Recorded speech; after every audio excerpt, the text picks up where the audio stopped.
Hi, everyone, and welcome to week 14 of Introduction to Logic. This week, we're going to be looking at relational predicates and overlapping quantifiers in predicate logic.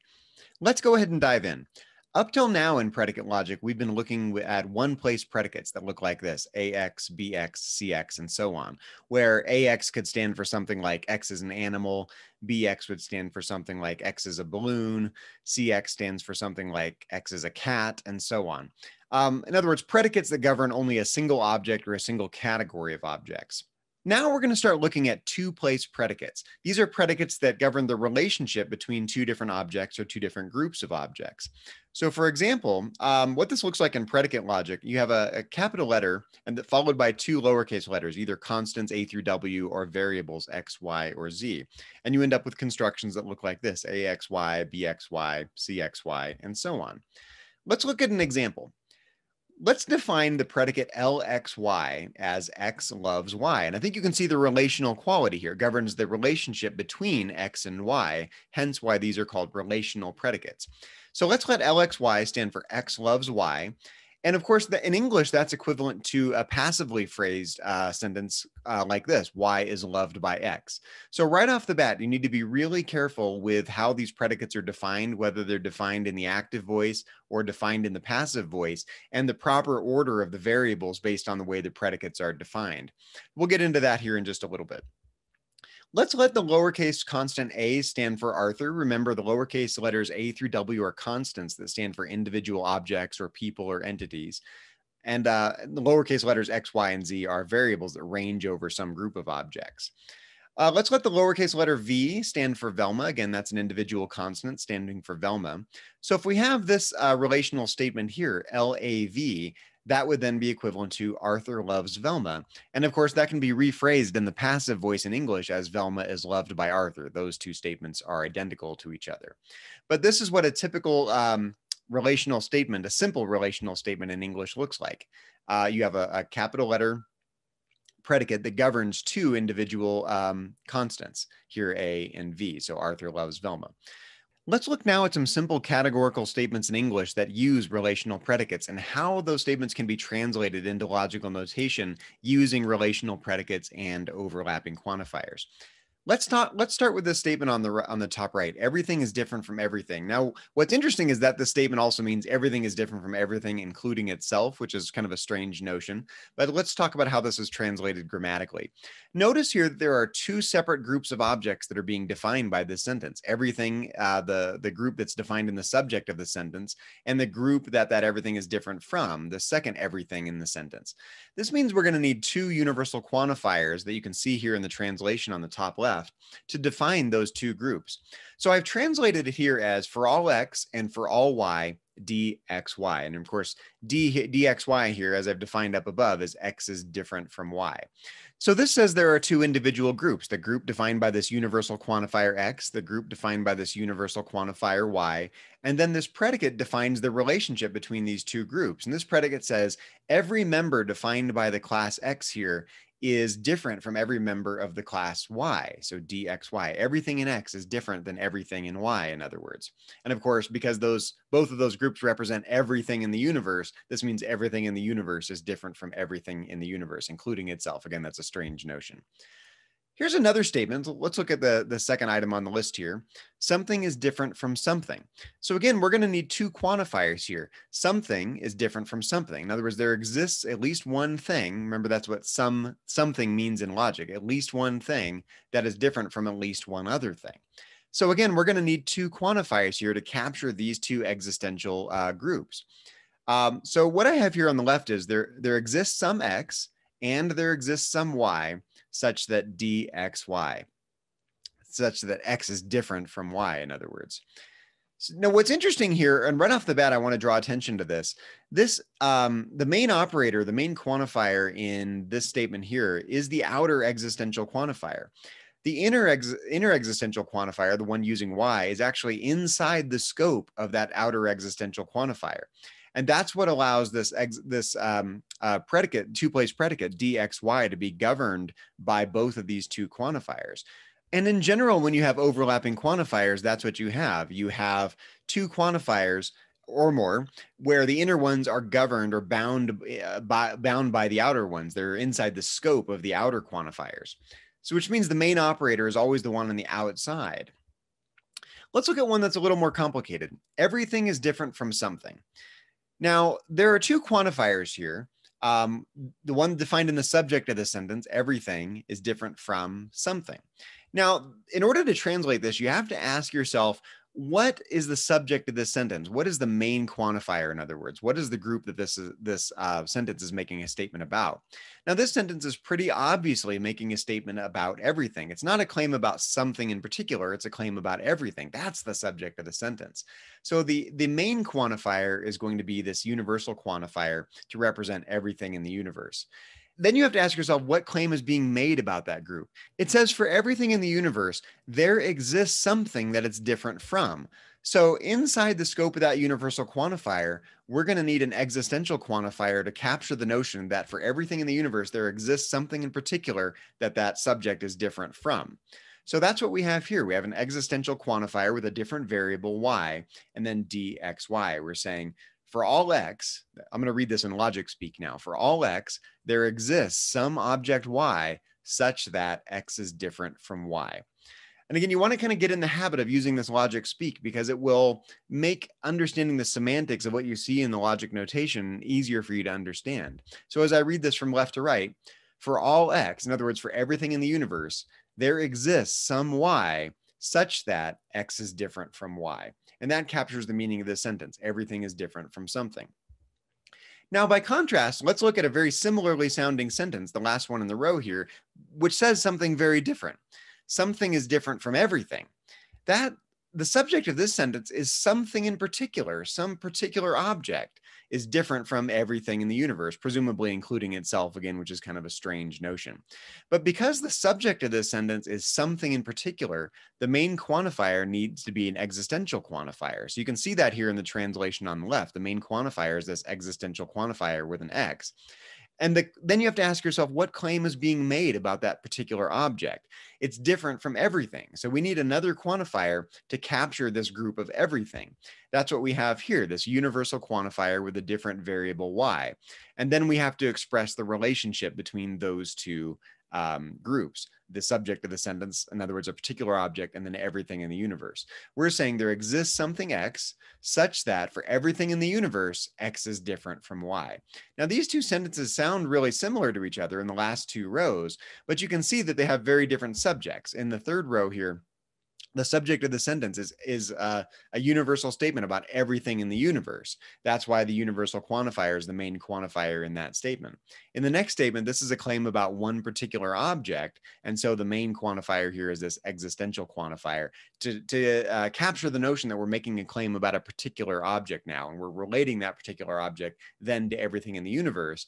That's why this universal quantifier is inside the scope of that outer existential quantifier. So I really want you guys to go slowly through these examples and make sure you see, even though the sentences in English sound very similar to each other, they have radically different logical semantics and really fundamentally say very different things, make very different claims. And the logical notation really helps make clear what exactly is being expressed by these statements that sound very similar to each other. So please spend a lot of time on this screen looking at these examples. Make sure you understand the difference between these examples. Let's look at some more complex examples. To capture statements about people, you often need to introduce what's known as a personal predicate. Often it's represented by PX in predicate logic. This is because when you just have universal quantifiers and variables on their own, we're not yet talking about people. We're talking about everything in the universe, either for all X, everything in the universe, or there exists something in the universe. But we need to restrict that group to talk about people if we're going to make claims about people. So oftentimes when you see words like someone or everyone, you need to use the personal predicate PX to restrict the group that you're talking about to groups of people, not just groups of things in the universe. So let's use the two-place predicate LXY once again. That will stand for X loves Y. And we're going to use the one-place predicate PX to stand for X is a person. So look at this example. Someone loves everyone. So this is obviously a claim about a particular someone, a particular person. And then what are we saying about that person? They love everyone. So obviously the main quantifier is going to be an existential quantifier, and that's what you can see here in the translation. There exists some X. Now, if you remember when we were doing predicate logic translations originally, whenever you have an existential statement like this, if you need to restrict that group or define what group you're talking about, that means inside the existential quantifier, you're going to have the main operator being a dot. You're going to have a conjunction inside the expression governed by that existential quantifier. The left-hand conjunct right here that I'm indicating with the pointer is going to be the group that you're talking about. And so here we're talking about people. So we need to say, first of all, this X that we're talking about is a person. That's what serves to restrict the group or define the individual that we're talking about. And then the expression on the right side of that conjunction is going to be the claim that we're making about that individual. So we're saying there exists some X such that, first of all, X is a person. And now we need to define what we're saying about that person. We're saying that person loves everyone. So we're going to need a universal quantifier to define this group that we're talking about, everyone, and then express the relationship between X and Y, the someone and the everyone. And the way it works is this. We're going to define a universal quantifier with a different variable. So for all Y, now if you remember, I want you to think back here. Whenever you have a universal statement, we said a couple of weeks ago, we're always going to have a conditional inside of that. And the antecedent of that conditional is going to be the group that we're talking about. And the right side of that conditional is going to be the claim that we're making about that group. So if we need to indicate that we're talking about everyone, not just everything, we first of all need to say that we're talking about people. So we're going to have this conditional inside the universal quantifier. The antecedent is going to be the group that we're talking about, PY. In other words, these Ys are people. That's what restricts the group from everything to everyone. So for all people, what are we saying now? X loves Y. This object that exists, X, loves this group that we've defined by Y, which is everyone. So LXY. And let me read this in logic speak now. There exists some X such that X is a person, and for all Y, if Y are people, then X loves Y. Let's look now at the last example on the screen. By contrast, everyone loves someone. Now, this is a very different statement than the example above. This is a claim not about someone in particular, but about everyone. We're making a claim about everyone here. And what are we saying about that, about everyone? That there's someone that they love. So because this is a claim about everyone, the main quantifier of the statement is going to be a universal quantifier. And you can see that here in the translation below, which I started with for all X. Now notice that this universal quantifier governs everything until the end of the statement because it governs what's inside these square brackets. Now we said whenever we have a universal quantifier, we're going to have a conditional inside of that, where the antecedent of the conditional is going to be the group we're talking about. Now we're not making a claim about everything, we're talking about everyone. So we need to restrict the group that we're talking about to just talking about people. So we're saying here for all X, if X is a person, that's what allows us to restrict the claim that we're making to claims about people, not claims about everything. And then the right side of that conditional, the consequent of the conditional, is going to be what we're saying about everyone. What we're saying here is that there exists, for everyone in the universe, there exists someone that they love. So that's an existential claim. So that's why we have an existential quantifier inside the scope of that universal quantifier with a different variable. There exists some Y. And again, we said whenever we have an existential statement, we're going to have a conjunction inside the expression bound by that existential quantifier. The left side is going to be what serves to define the group that we're talking about. We said, well, it's not that everyone loves something, everyone loves someone. So we know, first of all, Y has to be a person. So you can see here how the personal predicate PX is being used to restrict the group that we're talking about. So there exists some Y such that, first of all, Y is a person. And now finally, the right side of that conjunction can specify the relationship between X and Y. In other words, X loves Y. Everyone loves someone in particular. The X being bound by the universal quantifier and the Y being bound by the existential quantifier. Notice this LXY is inside the scope of both quantifiers. It's bound by this existential statement, but this existential statement itself is being bound by this universal quantifier. So this is a fairly complex expression, and I think what's tricky about predicate logic is a statement like this, everyone loves someone, that looks fairly simple. I mean, there's only 3 words in it, is remarkably complex in its logical structure. And look at the previous example, someone loves everyone. Again, it's a very simple statement. It only uses 3 words, but look how much information is being conveyed in that statement logically. Again, you have to define both groups using 2 different quantifiers, one inside the scope of the other, and the main quantifier, the one sticking out here on the left, governing the expression inside the brackets, is the group that we're talking about. In this case, there exists some x, so we're talking about something in particular. It happens to be a person. And here we're talking about everyone, so we're saying for all x, if that x is a person. But these are remarkably complex expressions given the simplicity of those statements. And that is the thing that is so frustrating and tricky and difficult about mastering relational predicates in predicate logic. Okay, as you might have guessed, we're going to do some proofs using relational predicates. And there's a new restriction on one of the rules that's important to get hold of. It doesn't come up very often, but it's the kind of thing you want to keep in mind. Make sure you have the rule sheet open with these restrictions open so you can try to avoid making this mistake. The restriction is basically this. Universal generalization, or UG, must not be used if the instantial variable y is free, in other words, not bound by a quantifier, in any preceding line obtained by existential instantiation, or EI. Now, I've got an example here for you. In premise 1, we've got a universal statement with an existential quantifier inside of it. It says for all y, there exists some x such that mxy, and it doesn't really matter what the predicate is. It could be x moves y or anything like that. From there, obviously, the main quantifier is a universal quantifier, and we could instantiate that, dropping the universal quantifier and replacing that y with anything we want, either the same variable, a different variable, any constant, whatever. And we've done that here. We've dropped the universal quantifier and we've just instantiated it with the same variable. There exists some x, m, x, y. And that step is just fine. But I do want to indicate something right off the bat. Notice here that the main quantifier in line 1 is a universal quantifier.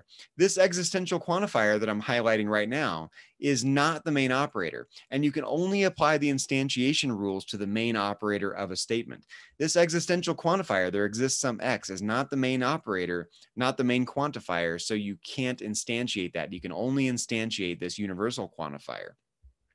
So we've done that to get line 2. We've dropped the universal quantifier and we've instantiated it using the same variable y. That gives us there exists some x, m, x, y. Now, line 2 is an existential statement governed by this existential quantifier. There exists some x. The main quantifier here is this existential quantifier, so we can instantiate that. We just have to keep in mind that we have to instantiate it using a new constant that doesn't already appear in the proof, lowercase a through lowercase w.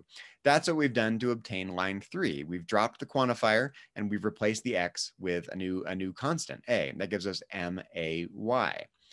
In other words, let's say a moves y. Now, the thing to notice here about line 3, this is the situation that the restriction on universal generalization is talking about.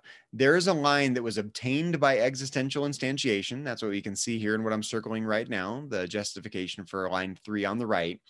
But this variable y is not bound by a quantifier. It's a free variable. Now, this means that we can't use universal generalization on that letter y, on that variable y. So line 4 here is an invalid step, and I've put it in a different color here to indicate that it's invalid. So line 4 is for all y, m-a-y. So this is obtained by universal generalization, but it violates the rule because y was free in a previous line obtained by existential instantiation. And this line doesn't actually follow from the given premises. So this is just an example of what not to do. Again, I'm kind of marking it out with an X here to remind you, don't look at this as an example of what to do. This is an example of what not to do. So it's important to keep this restriction in mind. It doesn't come up very often, but if you misapply the rule in this way, you'll end up with things that don't actually follow from the premises that you've got. So with that said, I'm going to take a couple minute pause here, get my iPad set up, and we're going to look at some sample proofs using relational predicates and overlapping quantifiers and predicate logic. Back in just a second. Okay, I am back with my trusty iPad, and we are going to look at some sample proofs using relational predicates and overlapping quantifiers. Now, in the interest of time, I've gone ahead and completed these proofs. We're just going to walk through them step by step. I want to make sure you have plenty of time to do your homework exercises for the week. So rather than taking all the time to go through these proofs line by line by line and watching me do them, which is helpful for other reasons, I think the point of what you need to know about how to use relational predicates and overlapping quantifiers with the deduction rules you have is actually pretty easy to understand if we look at just a few examples. So we're going to run through these examples really quickly and hopefully give you guys plenty of time to work on the fairly lengthy homework assignment that you have for this week. So let's go ahead and dive in. We've got an argument with two premises. Now, the first premise is, I think you can see there are relational predicates. There are two universal quantifiers, and I'm going to indicate them for you. One is right here. The main quantifier is this universal x, which I just highlighted in blue. And inside the scope of that, there's another universal quantifier, y. So if I were reading this in logic speak, I would say something like this. For all x, if x is an a, then for all y, if y is a b, then cxy. There's some relationship between them. X cares about y, let's say. Line 2 is just a conjunction using one place predicates, am and bin. In other words, the object referred to by the lowercase letter m has the predicate a attached to it, and the object referred to by the lowercase letter n has the predicate b attached to it. And we're trying to prove this statement here that I will circle in blue. CMN. Let's say m cares about n. In other words, the object referred to by the constant m cares about the object referred to by the lowercase letter n. Let's go ahead and dive in. What I noticed right off the bat is that line 1 is a universal statement, the main quantifier again here being this for all x outside the brackets on the left. If I instantiate that with the lowercase letter m, then I will have something very close to what you see in the left-hand conjunct of line 2. The antecedent of that conditional we'd end up with is am, and that's good because then we can start thinking about modus ponens steps and so on and so forth. What I'm going to do then, I'm going to drop this outer universal quantifier, and that gives me on line 3, am implies. Again, what we're doing is essentially dropping the quantifier and replacing the x's with m's, leaving the rest of the statement alone, including this universal statement with a y inside the scope of it. So am implies, now we're leaving the universal quantifier alone. Again, we can't instantiate that yet because that's not the main quantifier. Still, you just have to leave it alone. For all y, by implies, now see what we've done here, we've replaced the x with the instantial letter m, cmy, right here that I'm highlighting in blue on line 3. And if you look at line 1 compared to line 3, you can see what's happened. We've dropped the outer quantifier and all the x's get replaced by m's, but we're leaving the other quantifier and we're leaving the other variables alone. We can only, in other words, we can only instantiate one statement at a time. And the instantial variable that we're instantiating from has to be the variable that's governed by the outermost quantifier. You can't instantiate that universal quantifier governed by y yet because it's stuck inside the scope of a larger expression. Okay, now obviously we have am from line 2. All we need to do is simplify that out. So on line 4 right here, in fact, I'll use arrows to indicate where I'm at. On line 4, I have simplified line 2 and just taken out that left-hand conjunct am and written it on its own line. Pretty easy step to understand. Because I have am, I have the antecedent of the conditional in line 3. So by modus ponens, I get line 5. For all y, by implies CMY. I haven't done any instantiations yet. All I've done is do modus ponens between line 3 and 4. Now, line 5 is a universal statement, so I can instantiate that with anything I want, any variable or any constant. But I'm going to instantiate it with a lowercase constant n because I have bin up here on line 2. And if I use n and simplify bin on its own line later in the proof, I'll then have the antecedent of the conditional that I end up with. So what I've done next is, in order to get bin on its own line, before I do the instantiation, I've done commutativity on line 2, and that gives me bin and am on line 6 right here. So I can simplify bin on its own line on line 7. This should all be a review at this point. Then on line 8, I've done another really important step. Like I said, I'm going to take that universal statement on line 5, governed by the universal quantifier for all y, and I'm going to instantiate that with the lowercase constant n. So again, if you look at the relationship between line 5 and line 8 right here, which I've indicated in blue, I'm dropping the outer quantifier and replacing all the y's with the lowercase letter n. And that's what I've done here to get line 8. Bn implies Cmn. Of course, we're leaving the m alone because that's just a constant. It's not bound by a quantifier. It's not related to the instantiation that we're doing. All we're doing is replacing the y's with that instantial letter n. And of course, because we already have bn on line 7, that gives us Cmn by modus ponens, and that is what we were trying to prove, and we are done. So again, I really want you to look at the key steps here. I want you to look at line 3, this universal instantiation step. What I've done is drop the outer quantifier, chosen my instantial letter, which I chose m strategically because I already have am here on line 2. And then I've left everything else alone, replacing those x's with that instantial letter m. So am implies for all y, leaving that universal quantifier alone because we're not instantiating that yet.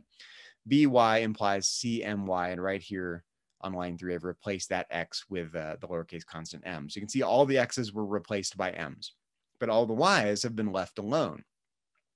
And same thing here on line 5. When I instantiated line 5 to get line 8, I dropped the outer quantifier. Again, you can only instantiate the quantifiers if the quantifier is the main symbol of the statement, the main connective, the main operator. If it's not, if it's stuck inside of a larger statement, you can't instantiate it yet. And that's why we couldn't instantiate the universal quantifier for all y from line 3. Only when it's on its own line with that universal quantifier being the main operator, like you get on line 5, can you do the instantiation. So again, to get from line 5 to line 8, what I did was drop the outer quantifier, chosen my instantial constant, n, because I already have bn up here on line 2, and then I replaced all the y's with that instantial letter n, leaving any other constants or any other variables alone. So because we had m already in line 5, I just left that alone, but I did replace the y with the n. I think you can see that here with the new arrows that I just drew. Okay, so this is a great example of some basic principles about using relational predicates and overlapping quantifiers in proofs. You can only do the instantiations if the quantifier is the main operator of the statement. If a quantifier is buried inside of a larger statement somewhere, you can't instantiate it yet. Okay, let's go ahead and look at another example. I've only got a couple of examples for you. This is going to be a fairly short video. In this argument here, we only have one premise. The main quantifier is this universal quantifier. It says for all x, and then inside that quantifier, we have an existential statement. It says for all x, there exists some y such that if x is an a, then y is a b. For kind of a weird sentence. And we're trying to prove a conditional. If you look at the conclusion, that's just a conditional. The main operator of this conditional conclusion is this horseshoe. So the conclusion is a conditional. The antecedent of that conditional, in fact, I'll use a different color here. The antecedent of that conditional is for all x, ax, and the conclusion of that conditional is there exists some y, by. Now, I want to take just a minute and look at this conclusion, because what you see here is that the conclusion is not an example of overlapping quantifiers. These quantifiers aren't inside the scope of each other. The main operator is this horseshoe. The antecedent is a quantified statement. The consequent is a quantified statement, but it's this existential quantifier using the variable y is not inside the scope of that universal quantifier in the antecedent of the conditional, right? The scope of this universal quantifier in the antecedent ends right here with ax, right? That it doesn't govern anything that follows because the main operator is that horseshoe. So this says we don't have to worry about overlapping quantifiers in the conclusion. We just have to prove that conditional. So what I've done here, because the conclusion is a conditional and the instructions from your exercises this week state that you can use conditional proof or indirect proof as needed. Again, whenever you're trying to prove a conditional, you should think conditional proof. And that's what I've done here on line 2. On line 2, I've assumed the antecedent of that conditional we're trying to prove, and I've cited it as ACP, an assumption for conditional proof. Now, what we're trying to do then, inside the scope of this indented sequence that begins on line 2, we're trying to prove the consequent of the conditional we need. There exists some y, by. If we can figure out how to do that, then we can close off the indented sequence and we'll have the conditional that we're looking for all x, ax implies there exists some y, by.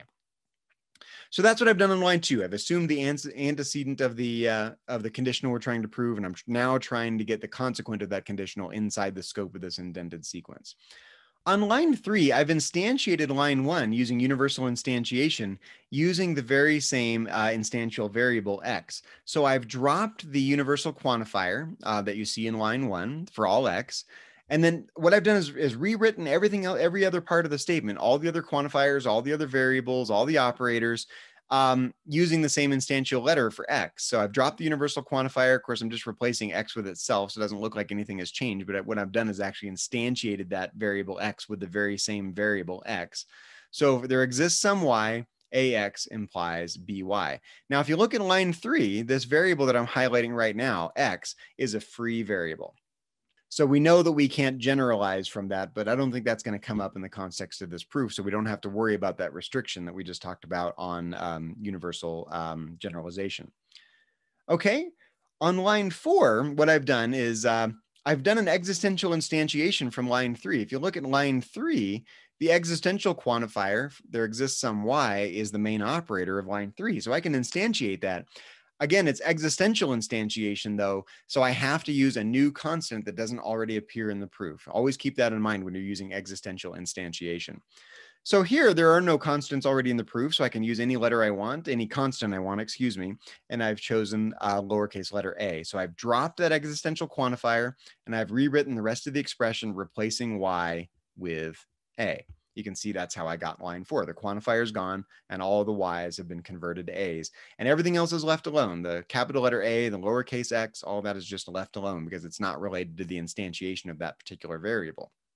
Now, what I've done next is on line 2, I had this universal statement for all x, ax, and if I instantiate that with the variable x, that will give me the antecedent to this conditional that I have now on line 4.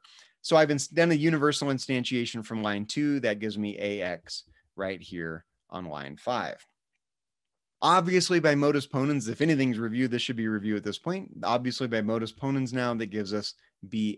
In other words, the object referred to by the constant a has the predicate b attached to it. A is a b, in other words.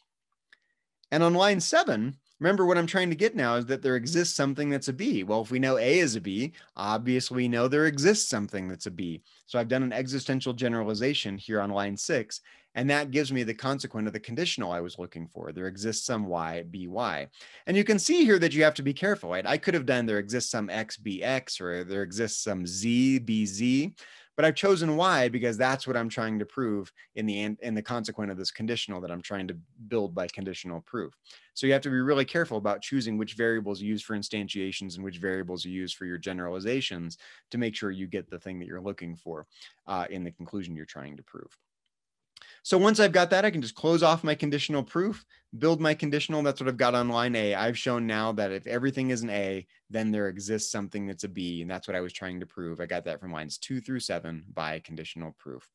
So again here, just to reinforce this idea, notice now that in line 1, the premise we started with, we had 2 quantifiers. The main quantifier was this universal quantifier.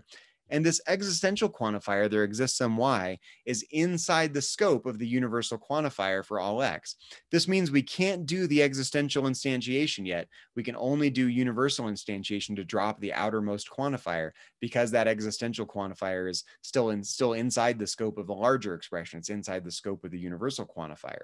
So in order to apply these instantiation rules, universal instantiation, existential instantiation, universal instantiation, what we did on line 3, 4, and 5, we had to make sure that the statement we're instantiating from, that the quantifier that we're instantiating is the main quantifier of that statement. If that's not the case, we can't do the instantiation yet. Okay, so this is a pretty straightforward example. I hope this was a helpful one for you. Let's look at one more example together. I like this example because the conclusion here is a statement that has overlapping quantifiers. And when you first encounter this, you might go, oh my God, how am I going to prove that? So let me talk about this argument a bit before we look at the actual proof. What I notice here on lines 1 and 2 is that lines 1 and 2 are both statements with overlapping quantifiers. In line 1, you have 2 universal quantifiers, one inside the scope of the other. We have for all x, and inside that we have for all y, and then this expression ax implies by. On line 2, we have an existential quantifier as the main quantifier. This universal quantifier for all y is inside the scope of that existential quantifier. And then we have this expression that's governed by both quantifiers, ay implies cx. The conclusion that we're trying to prove is this: for all x, there exists some y such that if x is an a, then y is a b and y is a c. So the main quantifier here is this universal quantifier. Inside of that is this existential quantifier. There exists some y, then there's this expression that's governed by both quantifiers. What I'm going to have to do, I want to just kind of talk you through the order of operations of doing this proof. And this is a pattern you're going to encounter again and again and again in the course of doing your homework exercises. We need to do a bunch of instantiation steps to get rid of these quantifiers on lines 1 and 2. We have to start with the outermost quantifiers. So when we instantiate line 1, we have to do universal instantiation on that universal quantifier with an x. We can't instantiate the universal quantifier with a y yet, because that universal quantifier is still in the scope of the outer quantifier for all x. Same thing on line 2. The main quantifier is this existential quantifier. There exists some x. We have this universal quantifier for all y, but we can't instantiate that yet because it's still inside the scope of the existential quantifier on line 2. So we have to apply some instantiation steps to get rid of these quantifiers, but we have to start on the outside and work our way in. Now, what we're going to try to do from there, we're going to try to build some expression that matches the form of what you see here inside this bracket for the conclusion. AX implies BY and CY. Now, what we're going to do from there to build these quantified expressions is we're going to have to reintroduce these quantifiers using generalization rules, because generalization rules are the rules that allow you to introduce quantifiers. But we have to do it strategically. What you see here represented by y is governed by an existential quantifier, which means we're going to be looking for some expression using a constant, because if we can find something like BA and CA, then when we apply existential generalization, we can generalize that to there exists some y, BY, and CY. So we're going to be looking for a constant attached to the predicates B and C. But notice that the expression AX is the expression that's governed by the universal quantifier for all x. Because that's a universal expression, we can only generalize from a free variable. So we're going to be looking for a free variable, x, y, or z, when we build our expression that matches the form of what you see inside the brackets in that conclusion. So with that in mind, let's go ahead and dive in. Actually, before I do that, what we're going to do from there is once we've built that expression, whatever it is, with x being represented by some variable and this expression that's represented by y being built using a constant a through w instead of the y's that you see in the conclusion, then we can reintroduce the quantifiers. But we have to start on the inside and work our way out. We're first of all going to reintroduce this existential quantifier by existential generalization. Then we're going to take that existential statement and we're going to reintroduce this universal quantifier in front of that, generalizing based on the free variable that we find.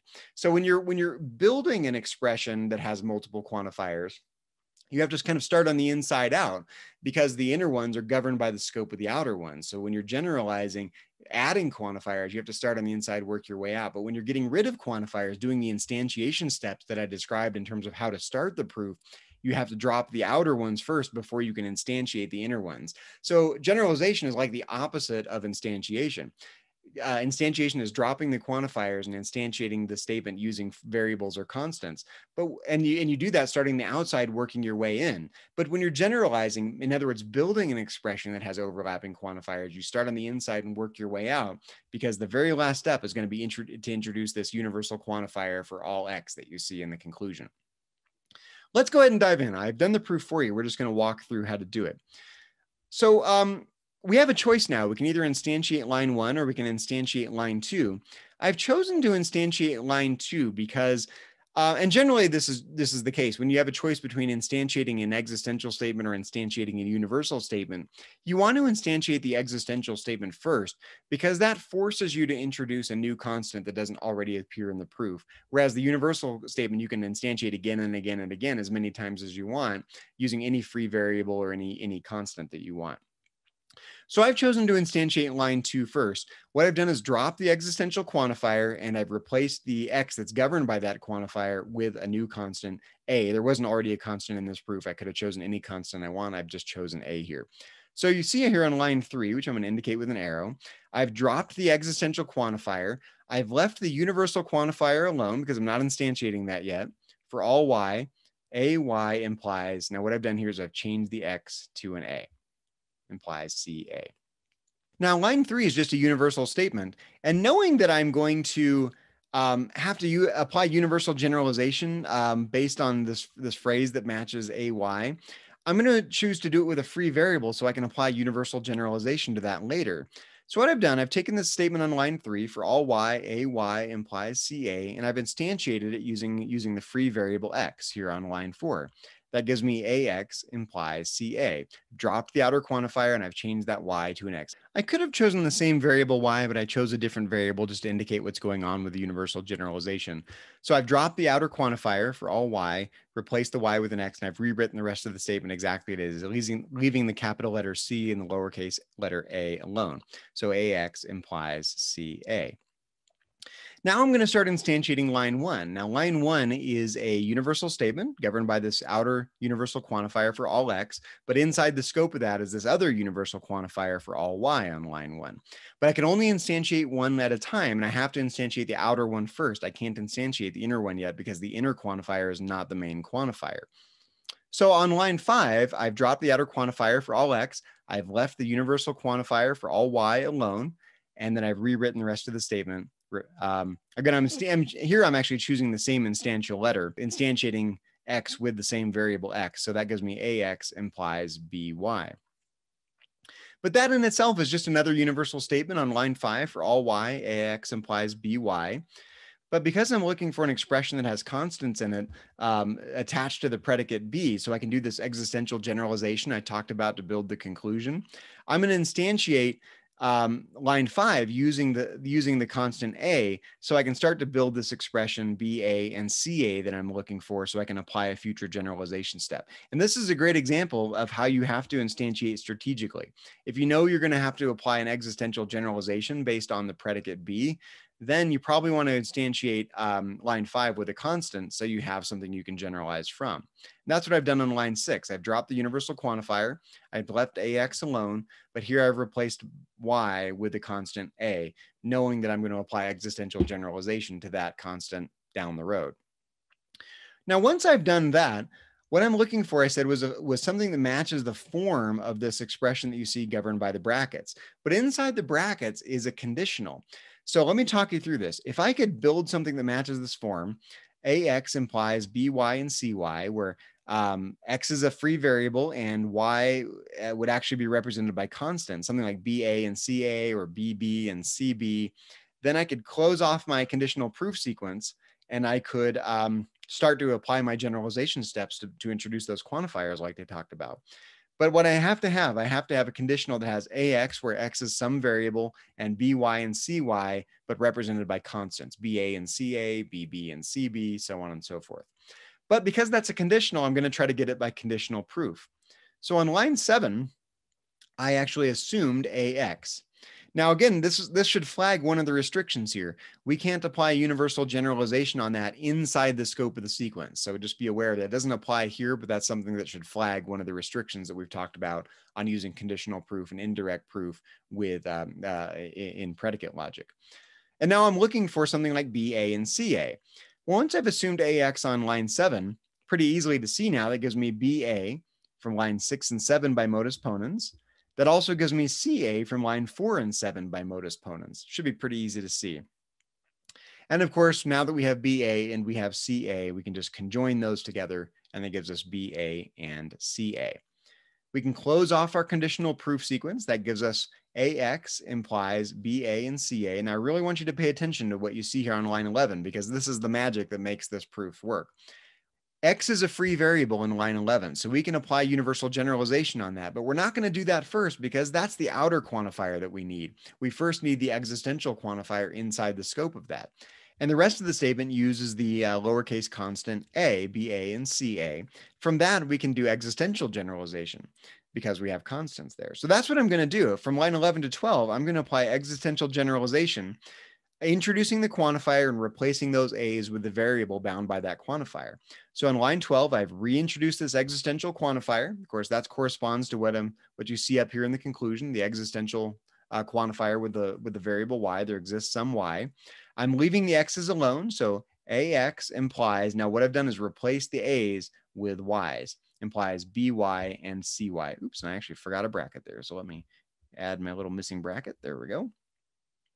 Now I've got an existential statement, but notice that the variable x right here in line 12, ax, that x is a free variable still. So I can still generalize based on that. So my very last step of the proof is going to be to reintroduce the universal quantifier that I need to get the conclusion. And what I'm doing is generalizing based on that free variable x. So I'm reintroducing this universal quantifier, and then everything else is left alone. We still have the existential quantifier. Here's the variable that we're generalizing from. Excuse me. Oops. We still have ax because we're generalizing from x to the same variable x. And then the rest of the statement is just left alone. By and cy is left alone. All of that inside the scope of those brackets. So again, what we've done here, if you look at the chain of events from 11 to 12 to 13, we're reintroducing quantifiers starting on the inside, working our way out until we get a statement that matches this conclusion line.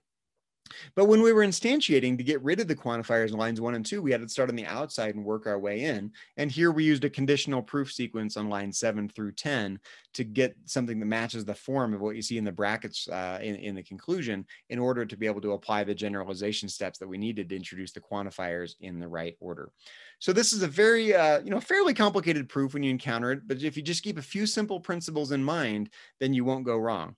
And the principles are basically this. When you're instantiating, you have to instantiate from the outer quantifiers and work your way inward. You can only instantiate a quantifier if it's the main quantifier. If you're trying to build a statement in the conclusion that has overlapping quantifiers, you have to get an expression that matches the form of what you're trying to instantiate, like what you see in the brackets here in the conclusion. And you have to introduce the quantifier starting the inside, working your way out, making sure that you're generalizing from free variables if you are introducing a universal quantifier, or from constants if you are applying existential generalization. If you keep those things in mind, again, using conditional proof and indirect proof as you need to, based on the work you've already done on conditional proof and indirect proof, you probably won't go wrong on any of these proofs. But as you can see, these are fairly complicated, and don't let the overlapping quantifiers scare you. There's always going to be a main quantifier that you can instantiate from, and if you need to introduce quantifiers, just start on the inside and work your way out until you introduce the main quantifier that you need as the last step of your chain of generalizations, what you see from line 11 to 12 to 13 in this particular proof. Okay, just to not mince words, relational predicates and overlapping quantifiers are difficult, they're challenging, they're subtle. You have to be concerned about, making sure you're using the right quantifiers in your translations. You have to make sure that you keep your variables and constants in the right order based on the definitions of the predicates involved. And there's a new restriction on one of the rules that we talked about earlier in this video. So there's a lot to keep in mind, and this is going to be a very challenging homework assignment, but you're really in the home stretch. After this week, we only have 1 week of new content, one more homework assignment after this assignment. So you guys who are still in the class have been doing great. I want to just give you a word of encouragement. Just keep the faith and keep up the hard work, plow through these exercises, do the best you can. And please don't be afraid to let me know if you're stuck anywhere, if you have any questions or concerns, or if I can get you unstuck. I'm happy to help in any way I can. Other than that, I hope you guys have a great week, and I'll see you in next week's video.